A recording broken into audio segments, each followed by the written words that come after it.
அரங்கரும் அடியேனும் ஓம் அகதீஷாய நம. அரங்கமுருகா எனது திருவடி சரணம். திருக்குறள் வினைத்திட்பம். வீரெய்தி மாண்டார் வினைத்திட்பம் வேந்தன் கண் ஊரெய்தி உள்ளப்படும். வீரத்தினால் சிறப்பமைந்த பெரியோரது செயல் திறமையானது கண்முன்னே இருந்து மனதிலே ஊன்றி ஊன்றி எண்ணப்பட வேண்டும்.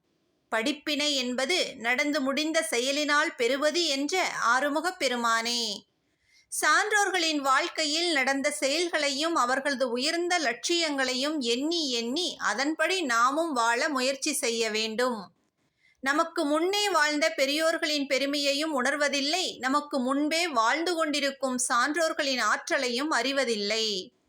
செயலின் உறுதியினால் வெற்றியும் பெருமையும் அடைகின்றான் ஒருவன்.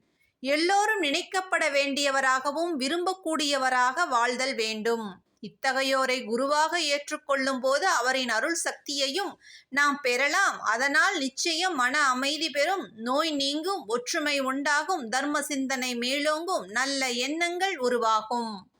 அத்தகைய ஆற்றல் கொண்ட மகான் ஆறுமுக அரங்க மகாதேசிகரின் உயர்ந்த செயல்களை உணர்ந்து உணர்ந்து சிந்திக்க சிந்திக்க அவர் பெற்ற ஞானத்தின் சக்தியினை அருளை நாமும் பெறலாம். சான்றோர்களது தரிசனமே பாவத்தை பொடி பொடியாக்கும். குருவின் அருளோடு பணிவான காலை வணக்கம்.